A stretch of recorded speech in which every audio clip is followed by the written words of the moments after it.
They call me signifying donkey because the signifying monkey got wise. I'll explain one day what that means. If you like what I'm doing, hit the like button. If you like the show, please subscribe if you haven't already subscribed. The signifying donkey ain't going nowhere. The signifying donkey is here to stay. I just needed a little mental health break. So much going on in the world, so much negative news, so many things just eating at my soul. I needed some time off, some time to reflect and decide where we go from here. Do I even want to continue to do this? Am I wasting my time and wasting your time as well? And what I decided is that because I'm not in this for the money, I'm going to keep going. This is a public service, baby. I'm doing this for you. Not for me, not for my ego. I'm just trying to share some good information. So with that being said, what are we going to tackle in 2024 on the Signifying Donkey Show? That's what inquiring minds would like to know. First, we're going to tackle diversity and inclusion. It is Black History Month. So since there seems to be a movement in this country to annihilate and wipe away anything that promotes diversity, we're going to talk about facts, about what diversity and inclusion actually entails. Is it a threat to white America? Is it a threat if you're a white American? Are we coming for your job? Is someone going to replace you? We're going to get into all of that when we discuss diversity and inclusion. We're also going to discuss are there a bunch of people of color being handed jobs all of a sudden? Handouts? We're going to talk about that. Another thing we're going to tackle this month is mental health. I mentioned earlier in the introduction that I needed a mental health break from this show because I wasn't seeing any light at the end of the tunnel. But then I came to the realization that when you're not doing it for money, when you're doing it for the public, when you're doing it for the people, you just got to be patient and hang in there, keep recording. What really inspired me is I watched a lot of podcasts, a lot of YouTube channels when I took this break the last couple of months. And I saw some people out there that's doing it. Some of my favorite sports. As a matter of fact, I'm going to record a sports episode after this episode. I love sports and I'd love to do a sports podcast, but that's a very competitive lane. And, I have some good takes sometimes, but, I'm a big fan of people in the area like Rio Robinson, who I live in the Washington, D.C. area, so I follow the Commanders and the Wizards. And so when I watch those podcasts, the Rio Robinsons, the Louis T's, Street Scores, I was very impressed. It made me realize I need to step my game up because these guys are recording multiple episodes a day. I thought I was doing something recording multiple episodes in a weekend during the week. So they do sports so well that I'm not gonna try to pursue that. Every now and then I'll drop a sports episode just to get it off my chest and share my take, but that's not my lane. My lane is dealing with the history of this country, dealing with the politics or lack thereof that currently exist in this country.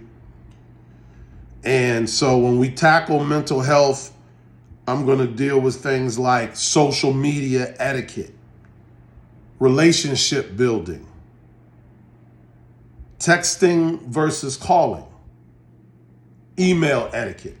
Those are some of the things. I know this is like job search season. I know some of y'all probably not happy about your bonuses and your raise. So it's time to update the resume and see what's out there. The job market's good. The economy's still a little tight, but the job market is good depending on what your skills are. What's your skill set? There's opportunities out there, but you have to keep your skills relevant. So that's something I want to talk more about on the show. I've had an episode about how to get your MBA for free, if you look through some of our previous episodes. So I like to talk about education, and I like to talk about career and survival in addition to talking about politics and history, which brings me to our third topic this month, and to kind of recognize Black History Month. We're going to talk about the actual creator of Black History Month, Dr. Carter G. Woodson. He was inspired by both Frederick Douglass and Abraham Lincoln. That was two of his heroes. That's why he decided to what was originally Black History Week evolved into Black History Month. So we're going to talk about that, how this recognition of the African American contribution to America, how it started, and we're going to focus on Frederick Douglass's relationship with Abraham Lincoln. I'm going to give you a little tidbit. Frederick Douglass met with Abraham Lincoln 3 times during the Civil War. The first time he met with Abraham Lincoln, he just rolled up on the White House. When I did the research and found that out, man, I was like, wow, this is why I love Fred. Fred just rolled up to the White House and said, yeah, I need to speak to the president. No appointment, no nothing. You know, that's what I'm talking about right there. That's what you call leadership. I got something to say. So what happened was when he met with the president had the audacity. You see, at the time, Frederick Douglass wasn't a big fan of Abraham Lincoln when they had that first meeting. He had some things he needed to get off his chest. He wanted to address.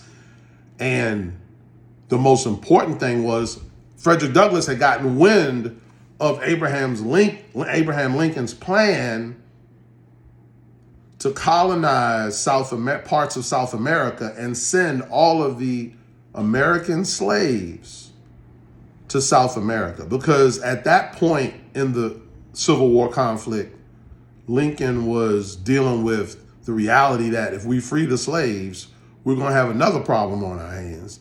What are we going to do with these slaves? How are we going to even let them know they're free? And how are we going to protect their freedom? So one of the solutions that Lincoln had was he was going to put us all on boats and send us to another country to start over somewhere else after we built this country over the course of 200 years for free. You're going to send us away. So Fred rolled up on the White House and said, I don't think so, bruh. And then Abraham Lincoln was probably like, who's this person? Thinking they're going to tell me anything. And what ended up happening is that was the beginning of a beautiful relationship. The first time Fred rolled up on the White House, it was an uninvited situation, but to President Lincoln's credit, he heard the man out. He listened to him and met with him. And then when he felt like Lincoln was being a little too conservative with his post-Civil War plans, at the time, Frederick Douglass had a monthly publication called the Douglass Monthly. And he wrote an article where he criticized Lincoln's plan to ship. I mean, what's interesting about that plan is I might be speaking Portuguese right now if there was no Frederick Douglass. And so that's exactly why we're going to focus on Fred this month. And we're going to talk about those other 2 meetings that Abraham Lincoln and Frederick Douglass had. This is a critical point in American history. I know a lot of y'all probably could care less. I'm trying to reach the people who care about history, care about the system of government, passing bills, legislation, and actually fixing problems such as what's going on at the border, such as what's going on in terms of homelessness in this country. I have concerns about nutrition and the lack of, food supply for those in poverty. We got to start fixing these problems, not pointing the finger at who's to blame. Okay, that's it. I'm back and I'm here to stay, and I'm going to promise to step my game up. So stay tuned. We're going to get into some very interesting topics this month. It's good to be back. I just wanted to let you know what we're going to be talking about. I appreciate your support. And again, if you like the show, subscribe. And if you like this video, even though I know it wasn't really about much, but what we're going to do, like the video. If you just like my style, like the video, please. It's been another great episode of the Signifying Donkey Show. Enjoy the rest of your day. And like I said, stay tuned. I'm going to drop a sports episode where I talk about the Commanders hiring their new head coach. Dan Quinn has been tabbed as the next field general of my beloved Washington Commanders. Stay tuned to see what I have to say about who his coordinators are going to be and about how that decision was made. Peace.